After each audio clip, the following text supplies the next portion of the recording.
Well, Western Civilization 105, this is it. The final is this week. And again, I just want to say that I feel like I've had an incredible semester with all of you.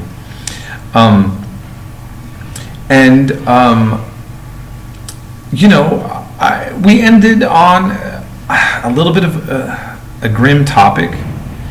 But, it's only as grim as I guess we want it to be, in the sense that we can look at the world and Western civilization and its legacy, and we can look at where we're at, and we can really start to think about what side of history we're on, to put it that way, to be blunt. And I think that what I'm seeing is most of you are responding as good-hearted human beings. I can sense some various disagreements or different kind of views maybe that some students have than others, but nobody, said anything in an angry or hateful way, which I wouldn't have allowed in a discussion forum. I'm not censoring people's political views, but just, decorum. You understand? We got this far. We're good. But I want you to reflect on this, and I want you guys all to be aware, girls and guys, all of you. A lot of you are not even aware that refugees are your classmates. I'm wondering if it ever stopped to occur to you that some of your fellow students who have been corresponding in this class might be ones who fled a war as refugees. And think about how they're feeling about this discourse, and think about how maybe the idea of the refugee is put in people's minds as if there's this entity outside there, this other, when in fact you're brushing shoulder, you're meeting people every day on the streets, you're making friends or having a friendly interaction with somebody often who maybe has a story you have no idea about. And where it starts to become a little overwhelming for some people, it's when they see a large group of any particular ethnicity that doesn't look like them, right? And I don't need to revisit all of this. We understand what's going on. We understand what's at stake in the United States and Europe, and the whole debates about immigration and all the stuff that make everybody not get along. Well, everybody doesn't have to be that way, because here you are. It's your world. You're contributing to it. You're deciding how you want things to go down. Here I am, I'm ending the semester on this topic in Cambodia as a Westerner, a foreigner who represents disproportionate money and power compared to what other people have to go through here. A country who went through a catastrophic set of events. A country who now is also very popular, because I'm going to show you pictures of Angkor Wat, places that were used for Tomb Raider. I got to take pictures of those places.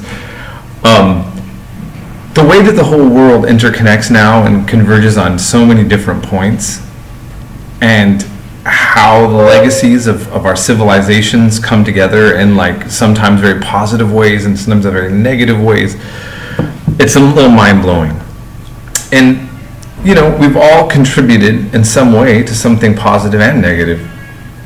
And to me, it's like what I love about being a history instructor is that history does instruct me. It informs me of a way to look at what it means to be a human. I'll tell you what it doesn't do, and I mentioned this in my 104 class. It doesn't give me the ability to be a prophet. Often, you'll look at a series of events in history that happen. You'll have no shortage of historians, and I do this myself at times, sometimes, but I'm just kind of calling myself out as well.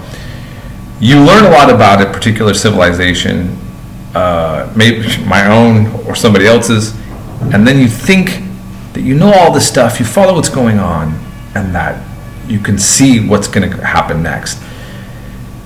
I mean, that occasionally happens if you're lucky, but the reality is many historians and thinkers that were experts on Russia and the Soviet Union didn't know the Soviet Union was going to fall with the speed that it did.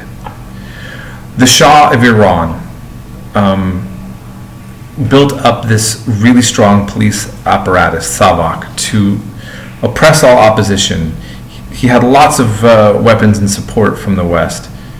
Looked like he was a solid leader, and then his regime almost fell overnight to the Islamic Revolution in the 70s. Who was predicting all that? The Arab Spring that took place, how it happened, and some of the leaders that were toppled, and then the way in which it was kind of crushed and co-opted, and what happened after. Well, the world is full of surprises all the time. If history teaches us anything, it's that hold on to your seats because you don't know what's coming. And I think it's really great, though, that we use history and we think deeply so that when crazy things happen, we don't find ourselves participating in things that later we may regret. Think about that one.